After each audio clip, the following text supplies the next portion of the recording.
Prime minister साहब ने कहा है, मुझे उम्मीद है कि हमारी इन कैमरा ब्रीफिंग हो सारे पार्लियामेंट्री लीडर्स की। ये बदकिस्मती है हमारी के तरह के वाकयात बढ़ते जा रहे हैं। इस चीज पे यूनाइटेड हैं कि पाकिस्तान की सरहद के अंदर आके हत्ते पाकिस्तानियों को जो मारने का सिलसिला चला है, इसकी इजाजत नहीं दी जाएगी। दहशतगर्दों के पे दर पे वाकयात। वज़ीर आज़म की एडवाइस पर स्पीकर कौमी असम्बली याद सादिक ने कौमी सलामती की पार्लिमानी कमेटी का इजलास तलब कर लिया। अहम बैठक कल दिन 1:30 बजे होगी। इन कैमरा इजलास में सिक्योरिटी सूरत हाल पर ब्रीफिंग दी जाएगी। अस्करी क़यादत पार्लिमानी कमेटी को मुल्क की मौजूदा सिक्योरिटी सूरत हाल से आगाह करेगी। इजलास कौमी असम्बली हाल में मुनक्किद किया जाएगा। तमाम सियासी जमातों के पार्लिमानी लीडरान और उनके नामजद नुमाइंदे शरीक होंगे। स्पीकर याद सादिक कहते हैं कि मुल्क अंदरूनी और बैरूनी दहशतगर्दी का शिकार है। नासूर से निपटने के लिए नेशनल एक्शन प्लान बनाने की जरूरत है।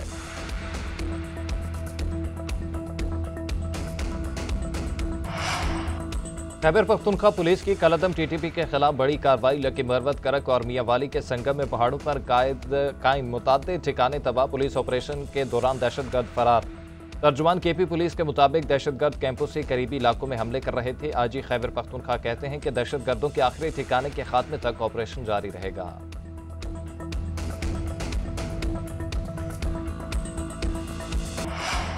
खैबर पख्तूनख्वा में दहशतगर्दी के वाकयात में बैरूनी हाथ मुलविस है।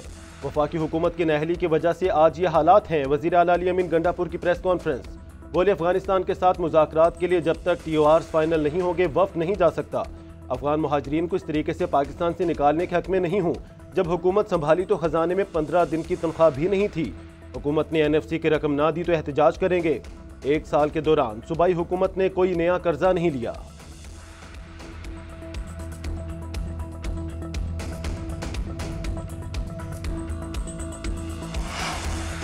कलअदम BLA और भारतीय मीडिया का गठजोड़ बेनकाब। फेक न्यूज़ वॉचडॉग ने जाफर एक्सप्रेस हमले के दौरान मनफी सोशल मीडिया मुहिम का पोस्टमार्टम कर दिया। रिपोर्ट में कहा कि मनफी मुहिम में भारतीय मीडिया, BLA और एक सियासी जमात के कारकुन सरगर्म रहे। 4 साल कबल बनी वीडियो को शेयर किया गया। अफगान अकाउंट से जवानों की मुर्दा हालत में AI से बनी तस्वीर शेयर की गई। इंडियन मीडिया पर हमलावर दहशतगर्दों को हीरो बनाकर पेश किया गया। मुहिम का मकसद पाकिस्तान को गैर मुस्तहकम करना और अलहदगी पसंद बयानियां मजबूत करना था।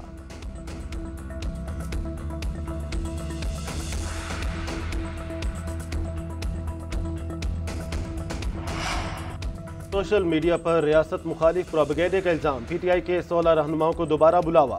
GIT ने 18 मार्च के लिए तलबी के नोटिस जारी कर दिए। फिरदौस शमीम नकवी, मियां असलम इकबाल, हमाद अजहर और नब्बाज शेख, वकास अकरम तलब, अजहर मशवानी, जुल्फी बुखारी, मूसा वीर और दीगर को पेश होने की हिदायत। बैरिस्टर गौहर, रऊफ हसन और शाह फरमान तहकीकाती टीम के सामने पेश हो चुके हैं। अलीमा खान पहले बुलाने पर पेश नहीं हुई। GIT ने उन्हें 19 मार्च को दोबारा तलब कर रखा है।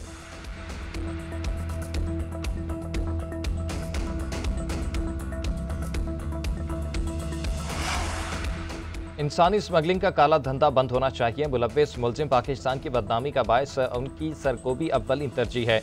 वज़ीर आज़म शहबाज शरीफ की जजा गैंग के सरगना की गिरफ्तारी पर FIA और IB की तारीफ। कहा, बेचारे लोग कश्तियों में सवार होकर डूब गए।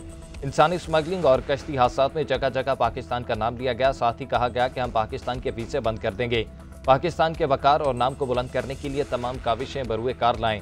वज़ीर आज़म ने इंसानी स्मगलिंग गिरोह के सरगना की गिरफ्तारी पर अफसरों की कारकर्दगी को सराहा। इनामात और शील्ड्स तकसीम की।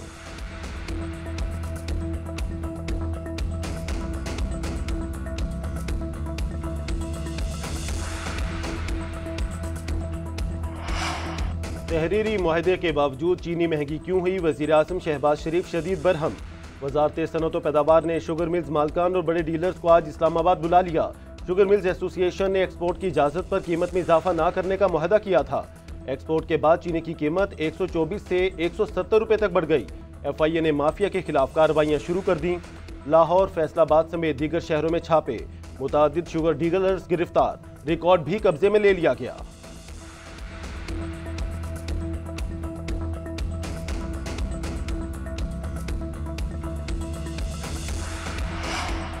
मौजूदा सियासी सूरत हाल में नवाज शरीफ अहम किरदार अदा कर सकते हैं। ईद के बाद तहरीक चलाने का फैसला करेंगे।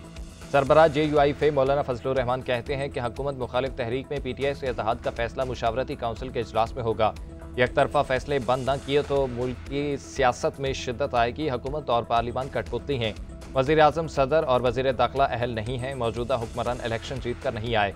रियासत खतरे में है। हैरत है कि हम अपोजिशन में होकर मुल्क का सोच रहे हैं, लेकिन हुकूमत मुल्क का नहीं सोच रही। वज़ीर आज़म अफ्तार के लिए दावत देते हैं मगर मुल्क की मसाइल पर बात नहीं करते।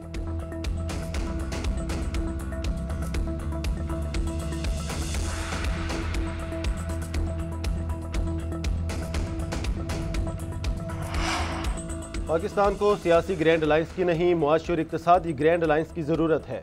मौलाना फजलुर रहमान हमारे पुराने दोस्त हैं, उन्हें कहीं नहीं जाने देंगे। वफाकी वजीर एहसन इकबाल की जाफर एक्सप्रेस हमले में शहीद FC एहलकार के घर आमद, शहीद के वालिदैन से इज़हार यकजहती। मीडिया से गुफ्तगू में कहा, हमारे दुश्मन सीपैक और बलोचिस्तान की मातनियाती तरक्की को रोकने की मजमूम कोशिश कर रहे हैं। हम 2013 में इससे बदतरीन दहशतगर्दी को शिकस्त दे चुके। PTI हुकूमत की नरमी ने दहशतगर्दी को दोबारा पनपने का मौका दिया।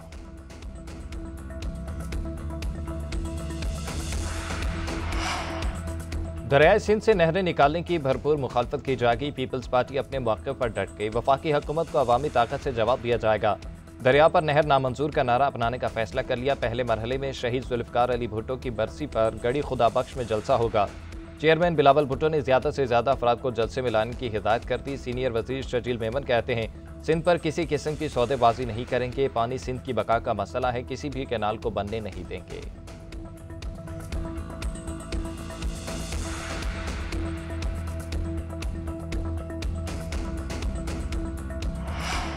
छह नहरें निकालने के मामले पर सियासत की बजाय माहिरीन के साथ बैठा जाए। सिंध को जो वफाक से मिलता है, क्या उसमें से 37% कराची को शेयर दिया जा रहा है? ज़रूरी पानी अहम है मगर पीने के पानी से ज़्यादा नहीं। MQM पाकिस्तान के कन्वीनर खालिद मकबूल सिद्दीकी की हैदराबाद में मीडिया से गुफ्तगू। बोले, सिंध के हक पर किसी तरह डाका नहीं डालना चाहिए। ये मेरी और तेरी का नहीं, पाकिस्तान का मसला है। सदर मुमलिकत खुद ऐवान में इस पर सवाल उठा चुके हैं।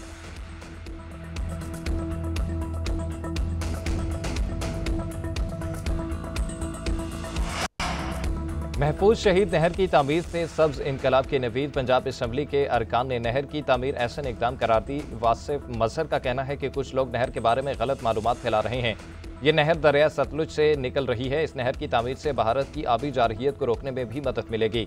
नहर की तामीर से जनूबी पंजाब और चोलिस्तान में सब्ज इनकलाब आएगा।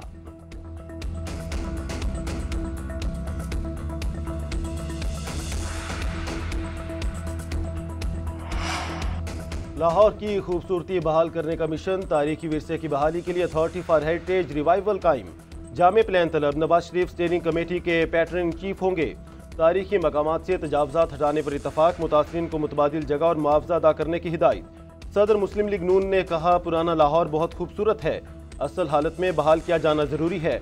वज़ीर आला मरीम नवाज ने कहा, जगह जगह तजावजात से शहरों को बिगाड़ने की इजाज़त नहीं देंगे।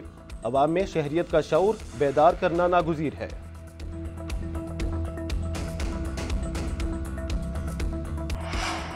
राशन न मिला, मौत मिल गई। कराची में राशन की तकसीम के दौरान बदनज़मी, भगदड़ मचने से एक खातून जाँ बहक, 4 जख्मी हो गई। इब्तदाई तिबी इमदाद के बाद 3 ख़वातीन घर चली गई। एक तशवीशनाक हालत में अस्पताल मुंतकिल। पुलिस के मुताबिक निजी NGO की जानिब से राशन तकसीम किया जा रहा था। राशन तकसीम करने के लिए गेट खोला गया तो बड़ी तादाद में ख़वातीन अंदर दाखिल हुई। धक्कम पेल के बाइस कुछ ख़वातीन ज़मीन पर गिर गईं। जाँ बहक खातून की उम्र 22 साल के करीब है। साबिक कप्तान इंजमामुल हक का कौमी टीम की परफॉर्मेंस पर तशवीश का इज़हार। कहा, इतनी तब्दीलियां करेंगे तो क्रिकेट मजीद नीचे जाएगी। 90 की दिहाई के क्रिकेटर्स को निकाल दिया जाए तो पाकिस्तानी क्रिकेट बहुत हल्की रह जाएगी। बाबर आजम बड़ा खिलाड़ी है, जल्द कम बैक करेगा।